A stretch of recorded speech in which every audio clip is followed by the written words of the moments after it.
Hello,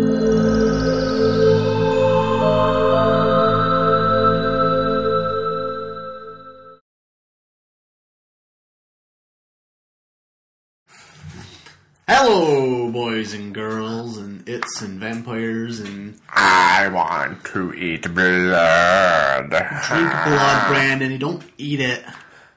I like to freeze it. Like Jello? Yeah. Blood gelatin. I like to have blood popsicles. Blood sickles. There's always room for blood. Ba-dum-bum. I can't have gelatin, though. That's what stinks. Oh, that's right. It's, yeah, vegan. Made out of because blood is, made out of horse. The blood's okay. It's the gelatin. That's the jello part that gets it. We just watched Vampyr. Vampyr. Wire. Yeah. Vampire with a Y. Vampire with a Y. And no E. Yep. Because if it had an E, then it would be a vamp fire, like a pyre. That's a good, I like that name. Vampire. Vampire. The Vanities. As you can tell, we don't have a lot to say about this one. It wasn't terrible. No, it's not a bad movie. It just not for me. It did. Yeah. This is definitely one of those classic old movies that didn't age well. Yeah. It's definitely dated and. The narrative is confusing. It's hard to follow really what's going on. I'm not sure what happened. I watched the whole thing. I had my eyeballs open. Yeah, I don't know. I'm not sure what happened. The guy dies, but he's still a spirit, and then he's happy. He's fine with that, and he's a ghost who can unlock doors. Yeah, but can't walk through them. He can. The vampire. He's see through, but he can touch things stuff. And move stuff, but he can't move through objects. I don't know. He was in the coffin for a little while. Something carried him through his churchyard. I don't know. Yeah. Maybe you can explain it to us. Yes. But if you don't it's not a silent movie. But I think it's closer to a silent. Yeah, it's much closer to a silent than a talkie because it's incorporating some sound elements, but not so well. You can tell that it was kind of we're not sure how this works yet, so let's just make this movie to figure it out. Yeah, it feels like an experiment more than a film to me. There's some very interesting things in there. But we'll talk about those in a minute. But it's just not, like you said, it doesn't age. Yeah, it's definitely dated. Yeah, Haxon aged much better, I think. Yeah. So don't expect Haxon. So if you don't, if you are apprehensive about older movies, especially silent era movies, might want to stay away from this one. Yeah. But it is short too. It's only an hour, and 10 minutes or so. Yeah, so it was very short. You don't feel completely wasted time if it. It's if you like film. If you are a film buff, I think it's probably worth watching. Yeah. But anyone else kind of leave it. It's fine. Let it live in its own era. Lots of things that kind of, I don't know. There's lots of reasons why I didn't really care for it. And it has to do with the experimental aspect of it. But so much they try to pull in so many different things. It nothing really kind of stuck. Okay. So you have the exposition, a lot of silent era movies is done through title cards. Right. Very ordinary. I don't think, like you mentioned, these title cards are probably redone. Recently because they were very clean and crisp and very poor choice. But the font choice, font choice, and the size of the font. Yeah. Well, and it doesn't help that we're watching on my little TV. Well, I guess, if it was a bigger TV, sure, but. It's hard to read. Yeah. It's just flat out. It's hard to make sense of anything you're reading. And it just takes you out of the... this is why movies don't do that kind of stuff anymore. It takes you out of the movie. It takes you out of the film. You take a break and you read some text that fills in some of the story elements. Yeah. Not apparently enough because... Really all the title cards were taken directly from that diary. Yeah. So it was just... someone started reading the diary. Basically it was... Yeah, it was just...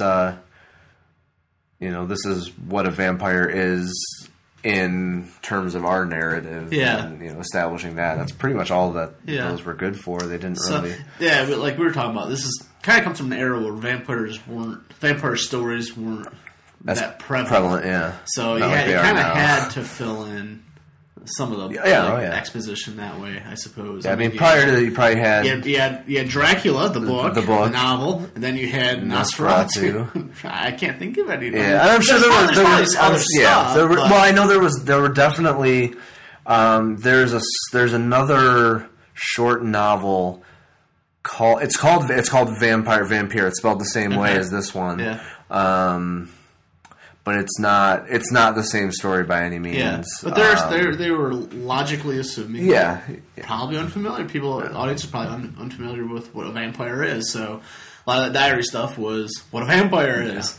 So that was kind of interesting.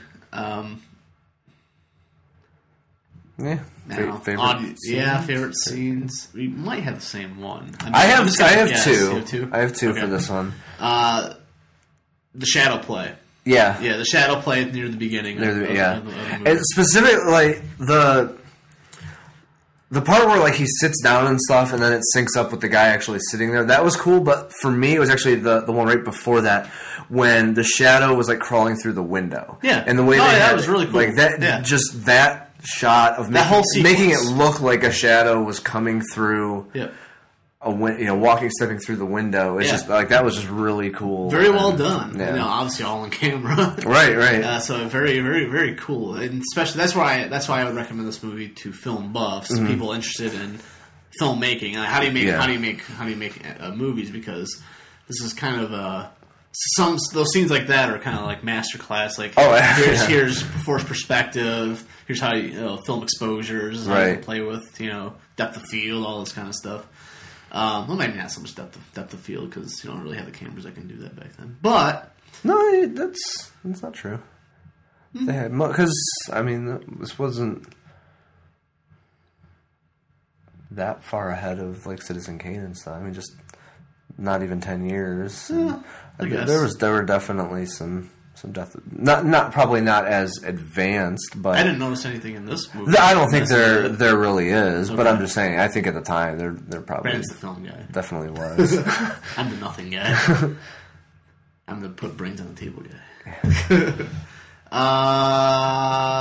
So I think that was the most interesting part of the movie. Yeah. The other one that I really enjoyed was the one that just it really kind of I don't know like it kind of creeped me out a little bit. Okay.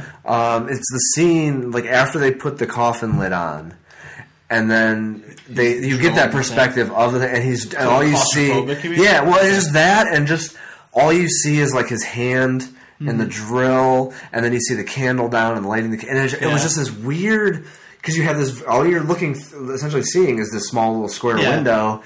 And it was just like claustrophobic, or it just this weird, interesting perspective that I was really cool, and it definitely like while I was watching, I was like, man, this is doing something to me, just watching this. So I thought the part was neat. It really didn't affect me, but I thought that was interesting. Part of the movie because he's lying there in the coffin, his eyes are wide open, so you're kind of getting the dead man's perspective, right? And just like a steady shot. It's tied to what he was seeing. Yeah. Because even that goes into the whole churchyard scene when they're carrying the casket out to the woods. So I did like that was really neat. But if you're not into stuff like that, this movie's probably not for you. It really wasn't for me, but I'm glad I watched it. I'm glad it was on our list, and that but I probably won't watch it again after that. Anything else? Wrap it up. It's probably good for this one. Good for this one? Okay. Yeah. What's next? Prince of Darkness? I think it is. I think it's Prince of Darkness. It's not Netflix. Yeah, Prince of Darkness, and then The Thing wrap out. That's right. This week. Yeah, that's right. New Thing. Yeah, The New Thing. Yeah. So Prince of Darkness is a John Carpenter movie, and I'm excited because it's a John Carpenter movie I haven't seen before. So I'm really psyched. And from the era where John Carpenter was making good movies. Yeah. So a lot of people, there's a split in the horror community about people who like this, people who hate this movie. Okay. So I'm really interested to see where I fall in. And I guess tying in with that, we're going to watch the new Thing, which is in theaters this Friday. And, I mean, ties in, obviously, John Carpenter made the 80s classic remake, The Thing. And looking forward to it. I'm looking forward to it. I hope it's good. It looks decent enough. It's good. The only thing that excites me about it, I mean, it's The Thing. But I'm kind of nervous because there's going to be too much just of a retread of the 80s version. But they say, at least the filmmaker, the director, and someone else mentioned it too in an interview, said that whenever they could use practical effects, they did. Okay. So I'm psyched about that. Cool. So I really want to see some, because that's the best part of the 80s. Some of the best gore I've ever seen in a movie. So hopefully it lives up to that. It's got a lot to live up to, though. But you'll find out more about that and Prince of Darkness in our upcoming videos. So see you later. Go to the website. Go to the website. The threat. I'll throw this brain at you. Bye. It's like Brandon on you. Yeah. I'm a vampire. Alright. No. Stop doing that. I live off of love, not blood. This is kind of weird. Live off of milk. Alright, bye.